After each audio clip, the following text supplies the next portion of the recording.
అందరికీ నా నమస్కారాలండి. ఇప్పుడు మనం 7th class honeycomb page number 104 unit 7 total సంబంధించిన గ్రామర్ అనేది మనం చూడబోతున్నాం. మొట్టమొదట ఇక్కడ కొన్ని ఇన్సెక్ట్స్ కీటకాల పేర్లు ఇంగ్లీష్లో వచ్చేసి మీ లాంగ్వేజ్లో ఏమని పిలుస్తారని అడగడం అయితే జరిగింది.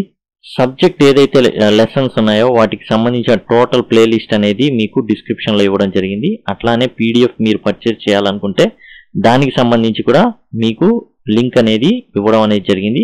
ఇక్కడ కింద మీరు ఏదైతే 7 అక్కడే 9th 6th 8th కూడా పీడిఎఫ్లు ఉన్నాయి, అక్కడ మీరు పర్చేస్ చేయొచ్చు. ఇక్కడ మీరు చూసినట్లయితే ఇన్సెక్ట్స్ని తెలుగులో ఏమంటారు అని అడగడం అయితే జరిగింది. కాక్రోచ్ అంటే బొద్దింక, మస్కిటో అంటే దోమ, గ్రాస్ హాపర్ అంటే మిడత, గొల్లబామ అని ఉంటుంది బట్ మిడత, హౌస్ ఫ్లై అంటే ఈగ, డ్రాగన్ ఫ్లై అంటే తూనీగ, యాంట్ అంటే చీమ. వీటి గురించి ఈ కీటకాల గురించి మీ లాంగ్వేజ్లో ఏమంటారని అడగడం జరిగింది. ఇది రాసుకొని నెక్స్ట్ వచ్చేసి ఏంటంటే రెసిపీ, ఒక వంటకం. ఆ వంటకం పేరంటే పాలకూర పప్పు అండి. Easy palak dal.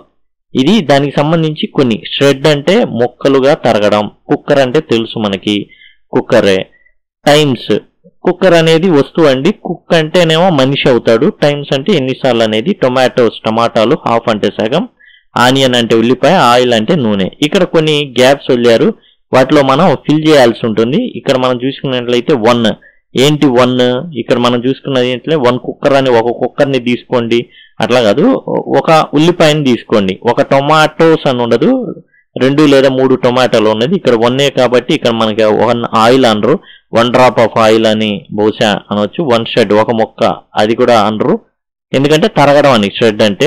Cooker, times అంటే 1 టైమ్స్ అని కూడా అడగరు, హాఫ్ అంటే సగం 1 కూడా అడగరు.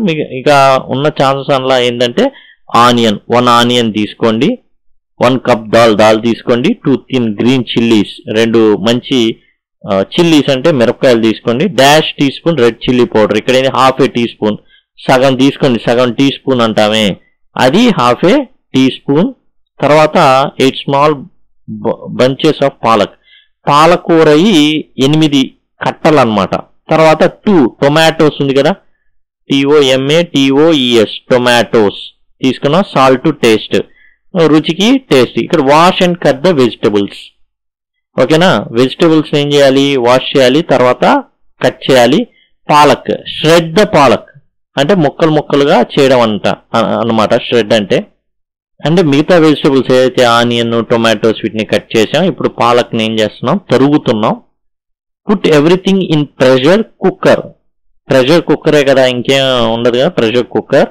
అండ్ తర్వాత వచ్చేసి let the cooker whistle 3 times అంటే 3 సార్లు విజిల్ వేయనియండి. దెన్ స్విచ్ ఇట్ ఆఫ్, తర్వాత ఆపేయండి. Fry a few cumin seeds అంటే జీలకర్ర ఏవైతే ఉన్నాయో వాటిని ఆయిల్లో ఫ్రై చేయండి. ఆయిల్లోనే కదా ఫ్రై చేసేది, తాలింపు వేయడం అంటారే అదనమాట. And add to palak dal కలపండి. ఇది పాలకూర చేసేటటువంటి విధానం. దీన్ని జనరల్గా ఇవ్వడం జరిగింది. ఇక్కడ ఏముంది, 1 onion, half a teaspoon red chilli powder, 2 tomatoes, shred the palak అంటే తరగడం, పాలకూర కావాలి కాబట్టి తరుగుతారు కదా, ప్రెషర్ కుక్కర్ 3 times 3 సార్లు, అండ్ తాలింపు వేయడం, fry a few cumin seeds in oil. Next page number 106లో స్పీకింగ్ ఉంది. ఇది జనరల్గా ఏంటంటే ఎగ్జామ్ పాయింట్ ఆఫ్ వ్యూలో చాలా ఇంపార్టెంట్ అండి.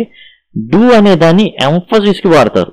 జనరల్గా మనం వాట్ హ్యాపెండ్ అని అడుగుతాం, వాట్ హ్యాపెండ్ ఏం జరిగింది, కానీ స్ట్రెస్ చేసి అడగాలి ఎంఫసిస్, వాట్ డిడ్ హ్యాపెన్, ఏం జరిగింది అసలు నాకు తెలియాలన్నట్టుగా అంటాం కదా, అది దేనికంటే ఎంఫసిస్, ఎంఫాటిక్ అటరెన్స్ కోసం.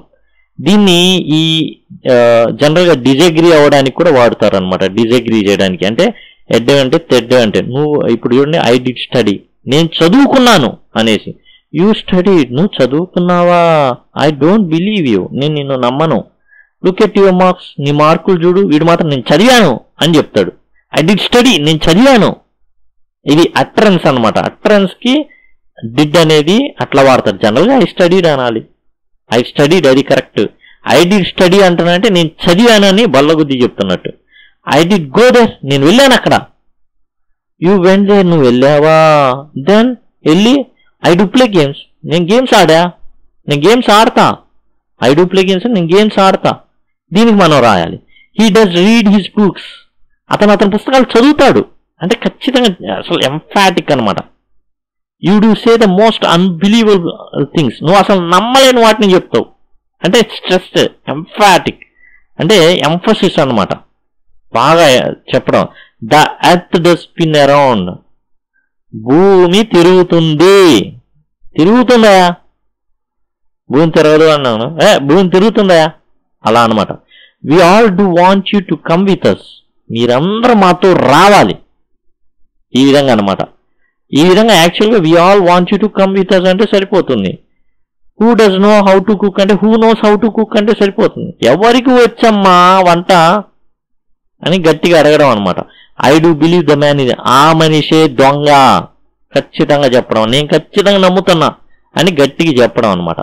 దీనికి మనం ఏంటంటే ఇక్కడ ఫస్ట్లో అన్నగా ఐ డి స్టడీ, నేను చదివా అన్నప్పుడు యూ స్టడీ, నువ్వు చదివావా, ఐ డోంట్ బిలీవ్, నేను అట్లా రాయాల్సి ఉంటుంది. కొన్ని మనం చూద్దాం. ఇక్కడ మనం చూస్తే ఐ డిడ్ గో దేర్, నేను అక్కడికి వెళ్ళాను. యూ వెంట్ దేర్, నువ్వు వెళ్ళావా. Then how can't I find you there, మరి నేను వచ్చానే, నువ్వు కనబడలేదే.